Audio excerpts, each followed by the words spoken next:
hope we're all good in 3, 2, and 1.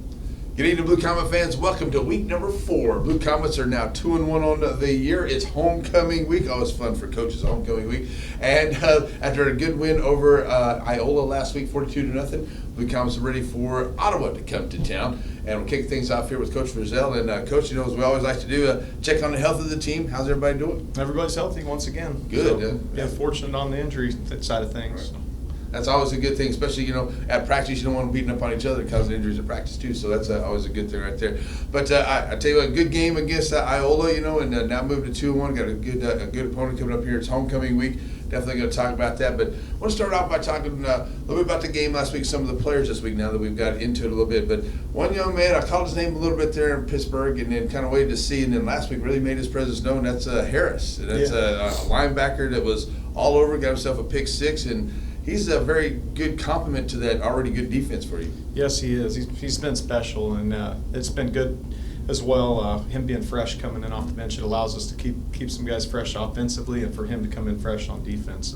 And it really shows because he's flying around making plays. So. Yeah, definitely. And I think I've seen him on special teams and everything out there too. So he's kind of playing all over. He's kind of like another Bradley Peavy out there. You can't have. Well, if you could have 3 or 4 of those guys, man, what you do actually. But I mean, those guys are just great athletes. You want to have them out there. So nice to see him. A big compliment out there. And then also with him out there too, it compliments your secondary, which is already pretty good. You know, and opposing offenses better be ready for the. You know, you always talk about the front 7. Don't worry about that back 7 for the Blue Comets because they're dangerous. They are. They're a good group of athletes, and you know, we've had some good ones since I've been around Chanute football, and this one's right up there with all of them. Man, they could really do some special things in the secondary this year. Definitely, we've already seen them picking off a lot of balls out there too. And like you said, when we started the season, you got some competition at that position. That also kind of helps. It also keeps those guys fresh because you know your quarterbacks back there and your good receivers too. You want to make sure they get some time to breathe before the offense comes out. Yeah. Definitely. So you got a lot of guys going in and out there. And your linebacker crew, we talked about Harris, of course, but that front 7 for the Blue Comets, they've been doing the job, you know, the last few weeks. You know, stuffing, even though they had that bad, you know, a lot of rushing game against them in Pittsburgh, I think they did a good job stuffing holes and doing what they needed to do. Yep. Yeah, it was good to see that improvement from the Pittsburgh week. Maybe not quite as physical of a team, you know, that we played, but still good to see people fitting and playing the gaps they're supposed to be in, taking care of their jobs. So. Right. Well, you know, and the thing like that, like you talk about there with Iola, because that's their game plan. They want to pound you and they want to run the ball, so that's what they're known for, those good linemen up there. So we were doing a good job of keeping them down, not allowing their game to get going. And plus, we were kind of rushing into that backfield, disrupting them, sort of like what we got the week before a little bit too. So good way for the guys to learn on that. So all around the defense just played really good. You know, pitching a shutout, that's always makes your defense proud, especially Coach Imling, I bet too. Yeah, they were pumped about that second goose egg of the year. Right. So. Yeah, that's good. So I mean, the guys, I know you were talking about you know, competition position, but also saw the offensive and defensive line. You get to switch those guys out a little bit too to keep them fresh. That's another competition spot there too. But those guys, I know most guys that are on those, they don't like to play the defensive side more than the offensive side. But do you have that little issue with those guys? Some of them, yes. You know, it seems like the older guys have bought into, you know, what it takes, the unselfishness that it takes to be an offensive lineman. They take pride in that. Right. The younger ones usually, I want to be a defensive lineman. You know, I don't care as much about O-line, but man, that O-line's a big time. You've talked about it before. Big time important spot for our team to be successful. So I think they buy into that with age and listen to their coaches tell them how important it is. So. Well, it's good that those older guys are knowing that, you know, hey, I want to be the big hog up front because, you know, that's what I always told them. Hey, I got to play center, so I got to touch the ball every offensive play. I was good with that. So, you know, that was good. I couldn't catch it, so you might as well touch the ball there. But, you know, moving over to the offensive side of the ball, Coach, too, you know, we've done really well here. We didn't really have to have too much of an offensive output, but when we did, you know, it was just some short fields for our scoring plays. Yep. But I thought, you know, Ty did a really good job. He didn't throw for a whole lot of yards, but he did complete some good passes out there, and he ran for a couple of big scores, so that helps out too. Yeah, and kind of crazy. We only ran 42 offensive plays, so and we're scoring in so many ways. We're scoring on defense. We're scoring on special teams, and you know, after halftime, I'm not sure that our ones ran a handful of plays in the second half. So, you know, we came in through the pick our first drive, gave them the ball right back, tried to take a shot down the field, and then next time we stop them, Bradley Peavy returns a punt for a touchdown. Then the third quarter's gone. So fourth quarter was running clock, you know, so we didn't get very many opportunities in the second half. I really wanted to see us get going offensively, but you know, we didn't have to because we scored other ways. So. That's good too, and especially like you said, Bradley gets I think he scored in every game so far, in offensive or defensive side, special teams when they're, and then the pick six too, and tie with the big runs. And then we got get some good running out there. We did have over 100 yards rushing, which was really good, But it seems like we've had that 100-yard rushing mark, but you would think that this would be a game where Ty would throw for 300 yards, but he did better throwing against Pittsburgh, but he didn't really have to. But the drives, though, we put together good drives. We had the ball a good time, so that still does give you an opportunity to see what you can do. Yeah, and I'm a bit conservative. Once you get 28 points on the board and you're up 28-0, the last thing, I think making sure you win the game is the most important thing. So the ball gets put in the air a little bit less than it normally probably would have. So I think we'll probably throw for more yards in those games that are going to be tight and high competition than we will, if we don't have to do that. So.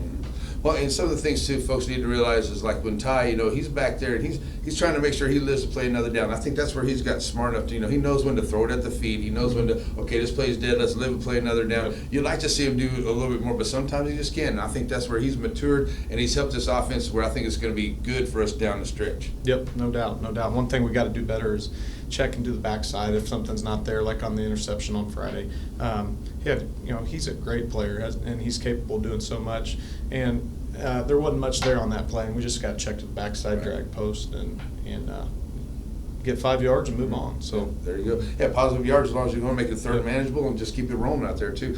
And we'd like to see Tyler Davis and Bradley Peavy getting the good runs out there, and then it got to be by committee after a while. I think we had 8 or 9, 10 guys that actually got a chance to run the ball the other evening. So good all the way around for that win, Coach. And you always want to beat Iola, and I understand where you're at to being conservative. You've been on the other end of it whenever you're down like that, so you don't want to pound it in on somebody. Just say, hey, let's work on some things that we need to work on, and that's a good way to be sportsmanlike. And that's a good thing to show your kids too. Yeah, I've seen, I've been on on both sides of those where somebody throws for a couple hundred yards in the fourth quarter when they're already ahead 42-0. I just don't get into rather it. not do that. Yeah. I understand. It'll come back to haunt you someday. Exactly. It's not fantasy football in high school, so That's you don't right. need those extra points out there. And the one thing too is I always have respect for Iola because I've seen this. We know what kind of rivalry this game is, but even though that they were beaten, they still played a good solid game. There was no unsportsmanlike conducts out there where people just got all bent, out of shape, and it was just respect by the two teams.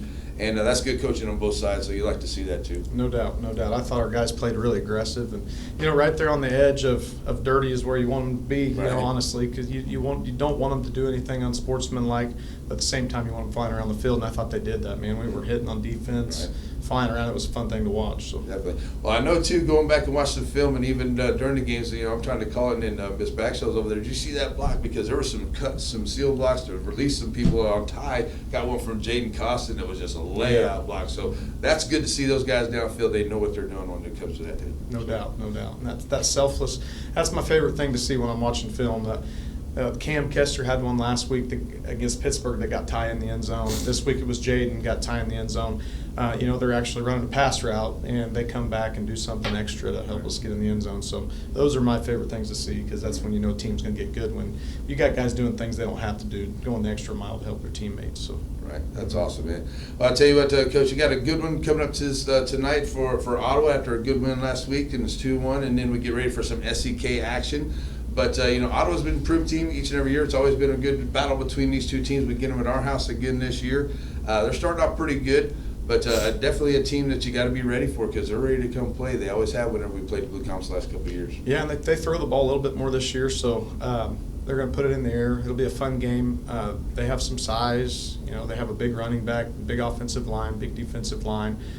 So it's going to be a fun game. It'll be a challenge, and I think our guys will be ready to step up to the plate and knock it out of the park. So I sure hope so because get into that SEK there. We go in there with a good record, and we can come out of that with wins all the way is what I like to see, and I know coaches would too.